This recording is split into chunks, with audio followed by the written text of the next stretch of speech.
তুই আমাকে হাত পা বেঁধে রেখে আমার পুনাই বাস হয়ে আমাকে সাজা দিচ্ছিস, তাহলে তোরা কিরকম মানুষ বুঝ। এখানে আমার কিচ্ছু করা নাই, আমি এমএলএ বিকাশ দত্ত সাহেবের কাছে কাজে এসেছি টাকার জন্য, ও যা বলবে তাই করবো। তাহলে ওরা পুনাই বাস হয়ে দেবা। তোকে তো পুনাই বাঁশ ভরিছিবে খুব কম। আর ইকে দেখ, চারিদিকে কারেন্ট জাল, সেই জালের ভিতরে বন্দি করে রেখেছি, যেদিকে ও হাত দেবে সেই দিকে 440 ভোল্ট।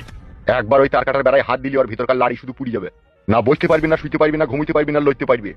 বাবা লো, তাহলে তোকে তো এরকম শাস্তি কোনো দিয়ে নিবে। কি লাগা লাগছে বাগে পুটকে হয়েছে, দাও না ভাই, ও ভাই দাও না ভাই। সেটা সম্ভব নয়, সেটা আয়ত্তের বাইরে। আমাকে নিচে নামে দাও ভাই, ও ভাই নিচে নামে দাও ভাই। দেখ বাইচুদা কানে কানে ফ্যাট ফ্যাট করে বকছে। যতক্ষণ এমএলএ বিকাশ দত্ত সাহেব এখানে না আসবে ততক্ষণ তো ওইভাবেই থাকবে, সে এসে ফয়সালা করবে কি করবে কি না করবে। সহ্য করতে পারছি না ভাই, লাগছে। লাগার জন্যই তো তোকে এরকম কঠিন শাস্তি দিতে হবে। ওইভাবেই থাক, সে আসুক তারপরে ফয়সালা হবে।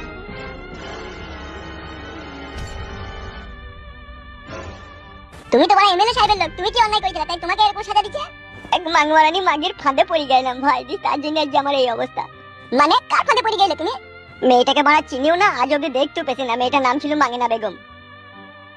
মাঙ্গিনা বেগম মানে সেই কালো কুকুরের বউ। কি ভাবছো ভাই? লাগছে ভাই, লাগছে, কিছু ভাবিনি, বলো দি বলো। দিয়ে সেই মেয়েটাকে আমি ভালোবেসে ফেলেছিলাম, সেও আমাকে ভালোবেসে ফেলেছিল। দিয়ে এমএলএ বিকাশ দত্ত সাহেবকে মার্ডার করতে পারিছিল। দিয়ে মানে ওর বেটা জর্দার করছো রাতে জায়গা চেতন হয়ে গেছিল, দিয়ে ধরা পড়ে গেলাম। তাই নাকি? দিয়ে সেই জন্য শাস্তি দিচ্ছে নাকি? হ্যাঁ। তুমি কোন রকম এখান থেকে হ্যাট হয়ে বেরিয়ে আসতে পারবে না ভাই, আমাকে খুলে দিতে পারবে না?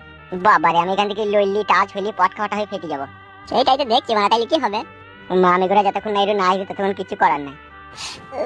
বাপরে,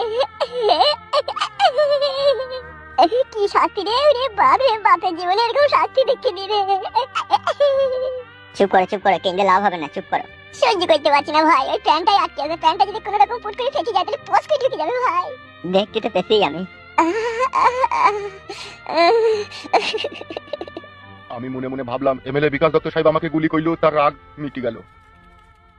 কিন্তু না, শালা খানকি ছেলে আমাদের পেছু ছাইলো না। আমিও তো সেটাই ভাবলাম বাবা, আপনার ছেলে ভালো হয়ে গেল, আর ঝুট ঝামেলা করবে না। কিন্তু এই উরু চাই গায়ে এসে পড়বে, আমি ভাবতেও পারিনি। ভালো ছেলে হয় না বলা যায়, লোকের গায়ে কাটি দিদি বেড়াইলে আর কি হবে বলে, এরকমই তো হবে।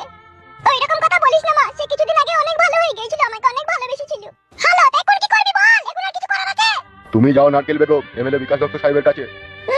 মাংমুখো ছোড়া, আমি মেয়ে মানুষ হয়ে এমএলএ সাহেবের কাছে যাব, আর ও পুরুষ, ও মদ্দা পুরুষ, ও বসে বসে হুকুম করবে কাটি। এমা আবার যদি যায়, আবার যদি আমাকে গুলি মেরে দেয় এমএলএ সাহেব, তখন কি হবে? গুলি মারবে মরবে, ওই রকম ছেলে পয়দা দিতেই বা কে বলে? কাকা, কি ব্যাপার তুমি এখানে? আমি ফুটুর খোঁজে এসেছি, কাল থেকে আমাদের সাথে দেখা করেনি, সেই জন্য এলাম। ও বাড়িতে নেই? বাড়িতে নেই তো। তাহলে কোথায় গিয়েছে কাকা? আমাকে একটা লোক ফেলে গিয়েছে। কি বলছে কাকা বাবু আপনার লাকি? ও ঠিকই বলছে, এমএলএ বিকাশ দত্ত সাহেবের লোক ওকে এখান থেকে ধরে গেছে। কবে কাকা, কবে? পরশুদিনকে সকালে। তাই নাকি কাকা? হ্যাঁ গো ছেলে, হ্যাঁ। বিকাশ দত্ত, তো রক্ত কুকুরকে খাওয়াবো। গো ছেলেও, বলো কাকিমা। আমার জামাইটাকে যে এমএলএ বিকাশ দত্ত সাহেব তুলে নিয়ে গেল, কিছু তোমরা একটা অত বন্ধ হও, কিছু একটা ব্যবস্থা করো।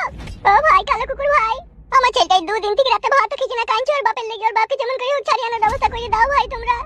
ঠিক আছে বৌদি, তুমি কান্না করো না, দাও ভাই যেমন করে হোক।